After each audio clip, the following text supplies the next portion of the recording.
Welcome to exam times. Hello दोस्तों, कैसे हो आप सभी? उम्मीद करते हैं अच्छे होंगे। आप लोग का पढ़ाई भी अच्छे से चल रहा होगा। तो आज जो हम लोग देखने वाले हैं वो रुक्मिणी पब्लिकेशन का वॉल्यूम 2 देखने वाले हैं। इसमें विज्ञान एवं पर्यावरण को देखने वाले हैं। इसमें अभी तक जो है वो 102 क्वेश्चन जो है वो कंप्लीट हो चुका है और अब जो है वो हम लोग 103 से हम लोग देखने वाले हैं। ठीक है, और इसमें टोटल जो है 1000 प्लस क्वेश्चन है। ठीक है, और इसमें जितना भी क्वेश्चन है वो बहुत ज़्यादा इम्पोर्टेंट है। ठीक है, आपकी एग्ज़ाम के लिए। और चैनल पे नए हैं तो लाइक, सब्सक्राइब और शेयर करना ना भूलें, हेल्पफुल लगे तो। ठीक है, तो टाइम वेस्ट ना करते हुए हम लोग अपने क्वेश्चन पे आते हैं, जो आज पार्ट 2 है।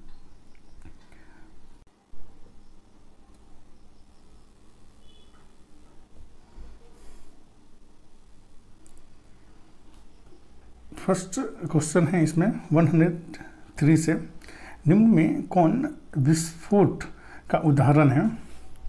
तो इसका आंसर जो है वो सी हो जाएगा। पटाखा का दहन जो है वो विस्फोट का उदाहरण है। नेक्स्ट क्वेश्चन 104, निम्न में कौन ज्वलनशील पदार्थ नहीं है? तो इसका आंसर जो है वो डी हो जाएगा। इनमें से सभी जो है वो ज्वलनशील पदार्थ नहीं है। लोहा नहीं है, बर्फ नहीं है और पत्थर जो होता है वो ज्वलनशील पदार्थ नहीं होता है। नेक्स्ट क्वेश्चन 105, ज्वाला में कितने क्षेत्र होते हैं? तो इसका आंसर जो है वो बी हो जाएगा। 3 क्षेत्र होते हैं ज्वाला में। नेक्स्ट क्वेश्चन 106, वनों को समाप्त करने को क्या कहते हैं? तो इसका आंसर जो है वो बी हो जाएगा। वनोन्मूलन कहा जाता है वनों को खत्म करने को। नेक्स्ट क्वेश्चन है 107, जंतु जिनकी संख्या एक निर्धारित स्तर से कम होती जा रही है तथा वे विलुप्त हो सकते हैं, वो क्या कहलाते हैं? तो इसका आंसर जो है वो सी हो जाएगा। संकटापन्न जंतु कहे जाते हैं वो। नेक्स्ट क्वेश्चन 108, भारत में कुल बाघ संरक्षित क्षेत्रों की संख्या कितनी है? तो इसका आंसर जो है वो बी हो जाएगा, 54 है। नेक्स्ट क्वेश्चन है 109, वनोन्मूलन का मुख्य कारण क्या है? तो इसका आंसर जो है वो डी हो जाएगा। इनमें से सभी हैं।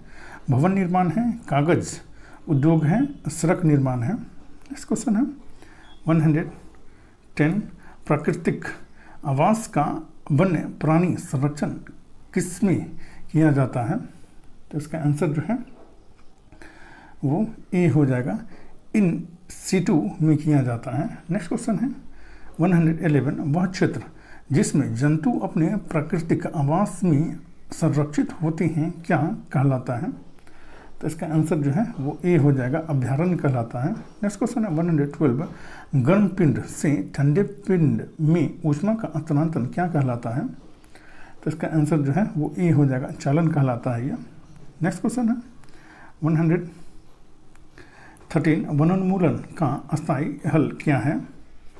तो इसका आंसर जो है वो डी हो जाएगा, पूर्ण वनारोपण जो है वो इसका अस्थायी हल है। नेक्स्ट क्वेश्चन 114, प्रयोगशाला तापमापी के ताप पाठ्यांक की सीमा कितनी होती है? तो इसका आंसर जो है वो ए हो जाएगा, -10 डिग्री सेल्सियस से 110 डिग्री सेल्सियस तक होती है। नेक्स्ट क्वेश्चन 115, वनोन्मूलन का प्राकृतिक कारण क्या है? तो इसका आंसर जो है वो डी हो जाएगा, दावानल और भीषण सूखा, ये जो है वो प्राकृतिक कारण होता है वनोन्मूलन का। नेक्स्ट क्वेश्चन है 116, संरक्षण का क्या अर्थ है?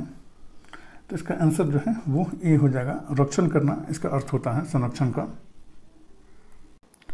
नेक्स्ट क्वेश्चन है 117, निम्न में भौम जल स्तर के निम्नीकरण का क्या कारण है? तो इसका आंसर जो है वो बी हो जाएगा, वनोन्मूलन है, वनोन्मूलन होता है। नेक्स्ट क्वेश्चन 118, निम्न में से वनों की कटाई का मुख्य उद्देश्य क्या है? तो इसका आंसर जो है वो डी हो जाएगा, उपयुक्त सभी हैं। कृषि करना, घरों व कारखानों का निर्माण करना, लकड़ी का प्रयोग करना, सभी हैं। नेक्स्ट क्वेश्चन है 119, विश्व ऊष्मन के लिए प्रमुख उत्तरदायी गैस कौन है? तो इसका आंसर जो है वो बी हो जाएगा। CO2 है, कार्बन डाइऑक्साइड है। नेक्स्ट क्वेश्चन है 120 वनोन्मूलन में क्या क्या होता है? तो इसका आंसर जो है वो सी हो जाएगा। पृथ्वी पर ताप वृद्धि और प्रदूषण के स्तर में वृद्धि होता है। नेक्स्ट क्वेश्चन है 121 कोशिका में गुणसूत्र कहाँ उपस्थित होती है? तो इसका आंसर जो है वो ए हो जाएगा, केंद्रक में उपस्थित होती है। नेक्स्ट 122 एक जेली जैसा पदार्थ जो कोशिका में पाया जाता है उसे क्या कहते हैं? तो इसका आंसर जो है वो सी हो जाएगा, कोशिका द्रव कहा जाता है उसे। नेक्स्ट क्वेश्चन है 123 क्लोरोप्लास्ट किस में पाया जाता है? तो इसका आंसर जो है वो सी हो जाएगा, हरी पत्तियों में पाया जाता है क्लोरोप्लास्ट। नेक्स्ट क्वेश्चन है 124 निम्न में किस कोशिकांग को आत्महत्या की थैली कहा जाता है? तो इसका आंसर जो है वो सी हो जाएगा, लाइसोसोम को कोशिका की आत्महत्या की थैली कहा जाता है, लाइसोसोम को। नेक्स्ट क्वेश्चन है 125 निम्न में कौन एक कोश की जीव है? तो इसका आंसर जो है वो डी हो जाएगा, अमीबा जो है वो एक कोश की जीव होता है। नेक्स्ट क्वेश्चन है 126 सजीव में आनुवंशिक गुणों का वहन कौन है? सजीव में आनुवंशिक गुणों का वाहक कौन है? तो इसका आंसर जो है वो सी हो जाएगा, जीन होता है। नेक्स्ट क्वेश्चन है 127 किसे कोशिका का ऊर्जा संयंत्र माना जाता है? तो इसका आंसर जो है वो सी हो जाएगा, माइटोकॉन्ड्रिया को ऊर्जा का संयंत्र माना जाता है। नेक्स्ट क्वेश्चन है 128 केंद्रक को किस अभिरंजक द्वारा अभिरंजित किया जाता है? तो इसका आंसर जो है वो सी हो जाएगा, सेप्रोनिन के द्वारा जो है वो अभिरंजित किया जाता है केंद्रक को। नेक्स्ट क्वेश्चन है 129 जंतु कोशिका में क्या निम्न नहीं पाए जाते हैं? तो इसका आंसर जो है वो बी हो जाएगा, प्लास्टिड्स जो है वो नहीं पाए जाते हैं जंतु कोशिका में। नेक्स्ट क्वेश्चन है 130 कोशिका कितने प्रकार की होती है? तो इसका आंसर जो है वो बी हो जाएगा, 2 प्रकार की होती है। नेक्स्ट क्वेश्चन है 131 पौधों की कोशिकाओं का हरा रंग किसके कारण होता है? तो इसका आंसर जो है वो सी हो जाएगा, क्लोरोप्लास्ट के कारण होता है हरा रंग पौधों में। नेक्स्ट क्वेश्चन है 132 जंतु कोशिका में क्या अनुपस्थित होता है? तो इसका आंसर जो है वो सी हो जाएगा, कोशिका भित्ति जो है वो अनुपस्थित होता है जंतु कोशिका में। नेक्स्ट क्वेश्चन है 133 कोशिका का खोज कब हुआ? तो इसका आंसर जो है वो बी हो जाएगा, 1665 ईस्वी में कोशिका की खोज की गई थी। नेक्स्ट क्वेश्चन है 134 जीव की सूक्ष्मतम मूलभूत संरचनात्मक इकाई कौन है? तो इसका आंसर जो है वो बी हो जाएगा, कोशिका होती है। नेक्स्ट क्वेश्चन है 135 वर्ष में लकड़ी का चम्मच डाला जाए तो क्या होगा? तो इसका आंसर जो है वो सी हो जाएगा, कुचालक होने के कारण कोई प्रभाव नहीं पड़ेगा उसमें। नेक्स्ट क्वेश्चन है 136 कोशिका की खोज किसने की? तो इसका आंसर जो है वो बी हो जाएगा, रॉबर्ट हुक ने की थी कोशिका की खोज।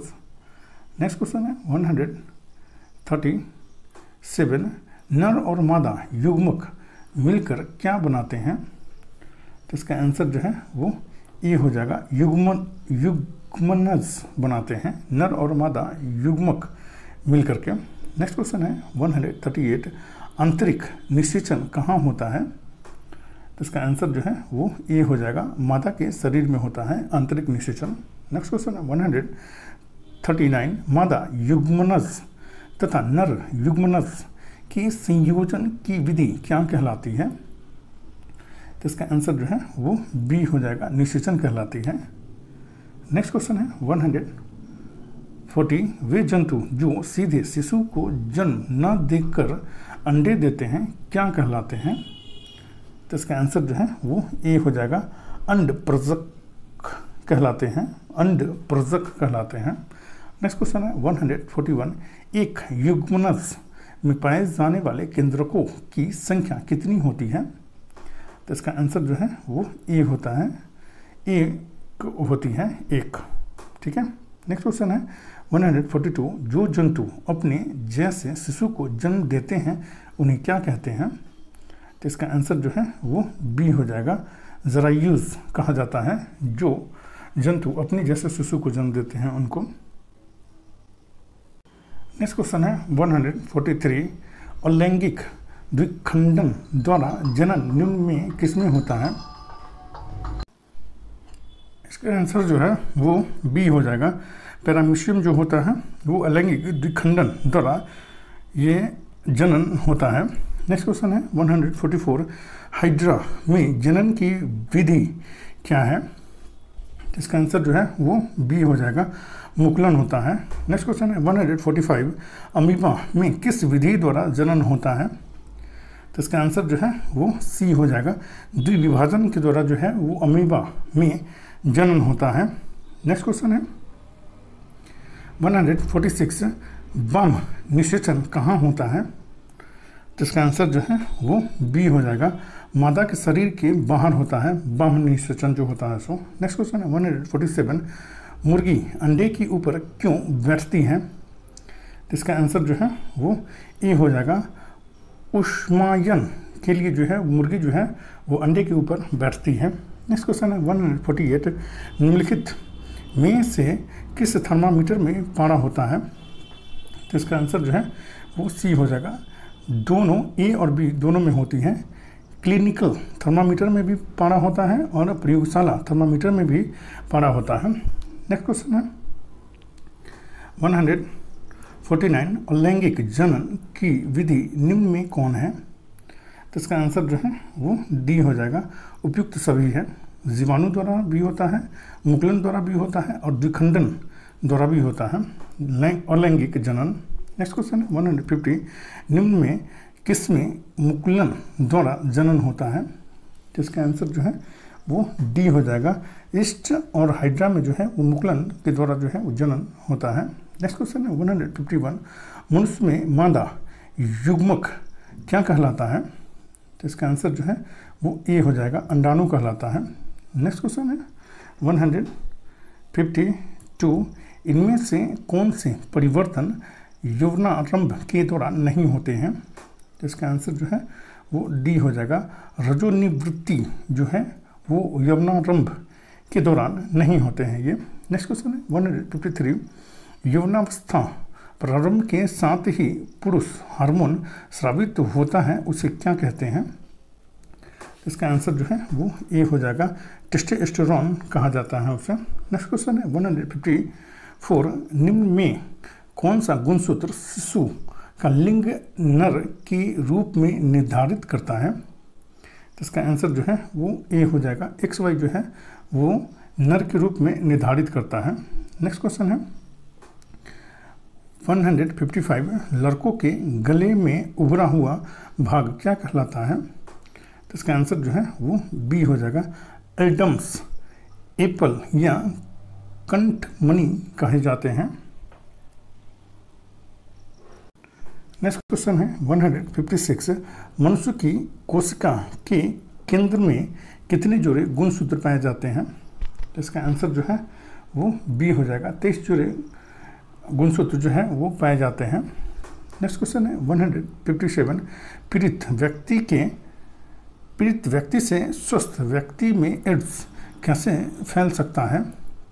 तो इसका आंसर जो है वो डी हो जाएगा, खून चढ़ाने से एड्स फैल सकता है। नेक्स्ट क्वेश्चन है 158, निम्न में कौन मादा जनन हार्मोन है? तो इसका आंसर जो है वो ए हो जाएगा, एस्ट्रोजन जो है वो मादा जनन हार्मोन होता है, टेस्टोस्टेरोन जो है वो पुरुष जनन हार्मोन होता है। नेक्स्ट क्वेश्चन है 159, जन्म लेने वाले शिशु के लिंग निर्धारण के लिए जिम्मेवार कोशिका की संरचना को क्या कहते हैं?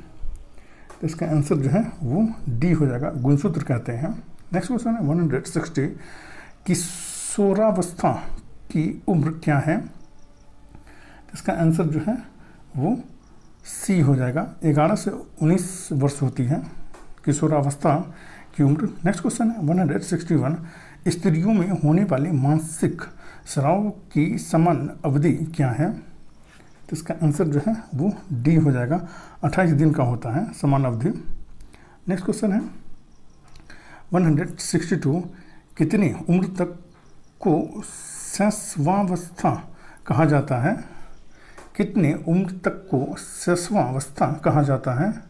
तो इसका आंसर जो है वो ए हो जाएगा, 0 से 4 वर्ष तक जो है वो शैशवावस्था कहा जाता है। नेक्स्ट क्वेश्चन है 163, निम्न में से कौन सा आहार किशोर के लिए सर्वोत्तम है? तो इसका आंसर जो है वो बी हो जाएगा, रोटी, दाल और सब्जियां जो है वो किशोर के लिए सर्वोत्तम होता है। नेक्स्ट क्वेश्चन है 164, शरीर में होने वाले परिवर्तन किस प्रक्रिया का एक भाग है? तो इसका आंसर जो है वो ए हो जाएगा, वृद्धि का एक भाग है ये। नेक्स्ट क्वेश्चन है 165, वृद्धि क्या है? तो इसका आंसर जो है वो ए हो जाएगा, प्राकृतिक प्रक्रम जो है वो वृद्धि कहलाता है। नेक्स्ट क्वेश्चन है 166, किस अवस्था में मनुष्य के शरीर में अनेक परिवर्तन आते हैं? तो इसका आंसर जो है वो बी हो जाएगा, किशोर अवस्था में मनुष्य के शरीर में अनेक परिवर्तन आते हैं। नेक्स्ट क्वेश्चन है 167, उस राशि का नाम बताएं जिसका मात्रक न्यूटन है। तो इसका आंसर जो है वो बी हो जाएगा, बल का मात्रक जो होता है वो न्यूटन होता है। नेक्स्ट क्वेश्चन है 168, निम्नांकित बलों में कौन सा संपर्कित बल है? तो इसका आंसर जो है वो डी हो जाएगा, घर्षण बल जो है वो संपर्कित बल होता है। नेक्स्ट क्वेश्चन है 169, कुएं से पानी खींचना कैसा बल है? तो इसका आंसर जो है वो बी हो जाएगा, अभिकर्षण बल है।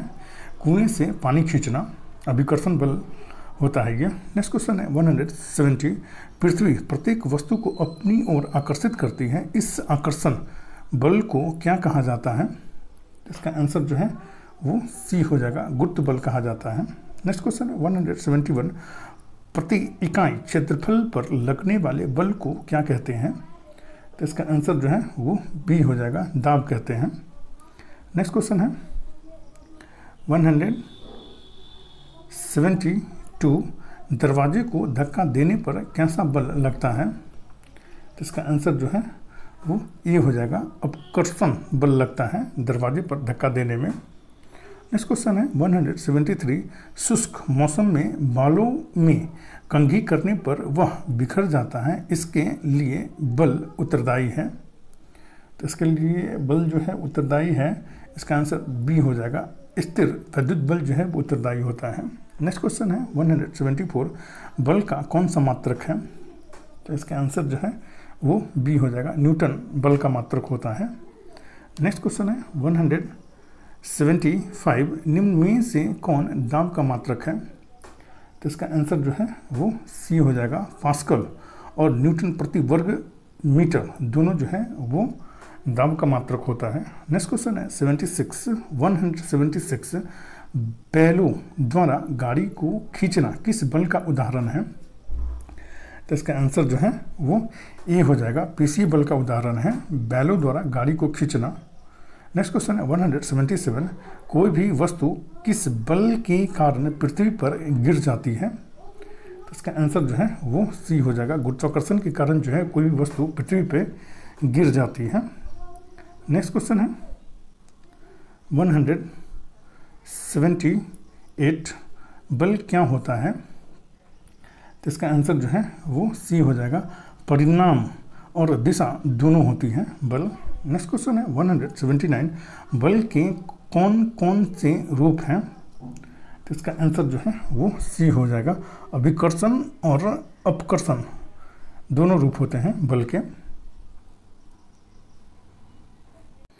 नेक्स्ट क्वेश्चन है 180, भार का मात्रक कौन है? तो इसका आंसर जो है वो ए हो जाएगा, न्यूटन होता है। नेक्स्ट क्वेश्चन है 181, बल का प्रयोग किसमें परिवर्तन लाने में किया जाता है? तो इसका आंसर जो है वो सी हो जाएगा, क्रिया में ए और बी दोनों में, वस्तु की गति में और कार्य में परिवर्तन के लाने के लिए जो है वो बल का प्रयोग किया जाता है। नेक्स्ट क्वेश्चन है 182, तरल घर्षण को कम करने की सही आकृति है। तो इसका आंसर जो है वो डी हो जाएगा, वित्तीय होती है। नेक्स्ट क्वेश्चन है 183, जिस द्रव के उपयोग से घर्षण कम हो जाता है उसे क्या कहते हैं। तो इसका आंसर जो है वो बी हो जाएगा, स्नेहक द्रव कहते हैं। नेक्स्ट क्वेश्चन है 184, घर्षण हमेशा क्या होता है। तो इसका आंसर जो है वो डी हो जाएगा, कुछ मामलों में हानिकारक तथा कुछ मामलों में लाभदायक होता है घर्षण। नेक्स्ट क्वेश्चन है 185, घर्षण बल को क्या कहते हैं। तो इसका आंसर जो है वो ए हो जाएगा, लोटनिक बल कहते हैं घर्षण बल को। नेक्स्ट क्वेश्चन है 186, घर्षण से क्या उत्पन्न होती है। तो इसका आंसर जो है वो सी हो जाएगा, ऊष्मा उत्पन्न होती है घर्षण से। नेक्स्ट क्वेश्चन है 187, टायर के तलियों की गोटी क्या करती है। तो इसका आंसर जो है वो ए हो जाएगा, घर्षण बढ़ाता है ये। नेक्स्ट क्वेश्चन है 188, तैलीय सतह से क्या होता है। तो इसका आंसर जो है वो बी हो जाएगा, घर्षण कम होगा। नेक्स्ट क्वेश्चन है 189, बर्फ पर चलने पर आप फिसल जाएंगे क्योंकि इससे क्या होता है।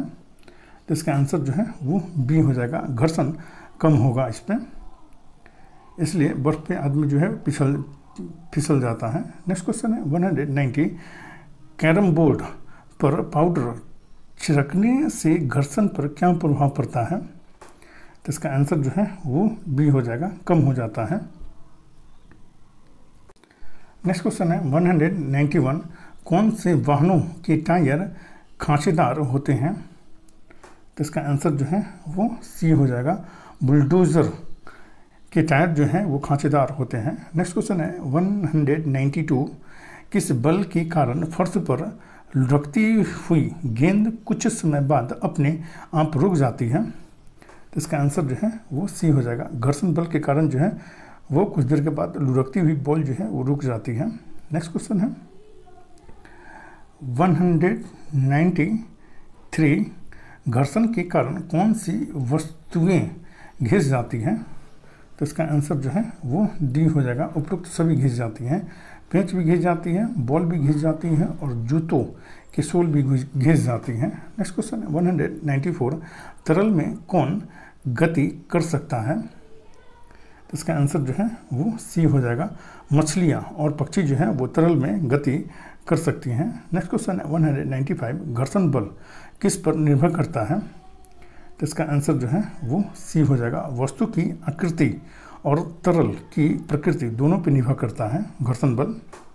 नेक्स्ट क्वेश्चन है 196, जब एक वस्तु किसी दूसरी वस्तु के पृष्ठ पर लुढ़कती है तो उसकी गति के प्रतिरोध को क्या कहते हैं। जब एक वस्तु किसी दूसरी वस्तु के पृष्ठ पर लुढ़कती है तो उसकी गति के प्रतिरोध को क्या कहते हैं। तो इसका आंसर जो है वो ए हो जाएगा, लोटनिक घर्षण कहते हैं। नेक्स्ट क्वेश्चन है 197, जब एक दूसरे के संपर्क में आए हुए पृष्ठ सापेक्ष गति करे या गति करने की प्रवृत्ति रखे तो घर्षण बल क्या होते हैं। तो इसका आंसर जो है वो डी हो जाएगा, इस पर निर्भर नहीं करता कि वस्तुएं ठोस, द्रव या गैसीय हैं, इस पर निर्भर नहीं करती है। नेक्स्ट क्वेश्चन है 198, यदि हम दरवाजों के कब्जों पर तेल लगा दें तो घर्षण पर क्या प्रभाव पड़ेगा। तो इसका आंसर जो है वो बी हो जाएगा, कम हो जाएगा। नेक्स्ट क्वेश्चन है 199, ध्वनि संचरित हो सकती है।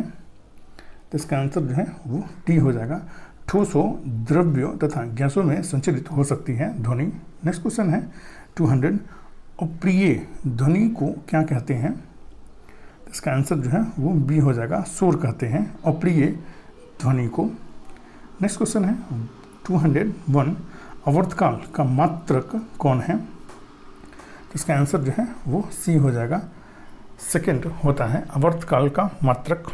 और इसमें जितना भी क्वेश्चन है ये बीपीएससी एग्ज़ाम को एकदम दिमाग में रख करके ही ये क्वेश्चन बनाया गया है, ठीक है। सो इसको ज़रूर ये करें, देखें, ये आपके एग्ज़ाम में बहुत ज़्यादा हेल्प करेगा, ठीक है। आज जो है वो पार्ट 2 है, ठीक है, और 1-2 दिन में जो है वो रुक्मणी का भी प्रैक्टिस सेट जो है वो शुरू होगा। तो हेल्पफुल लगे तो लाइक, शेयर और सब्सक्राइब करना ना भूलें। Thank you for watching.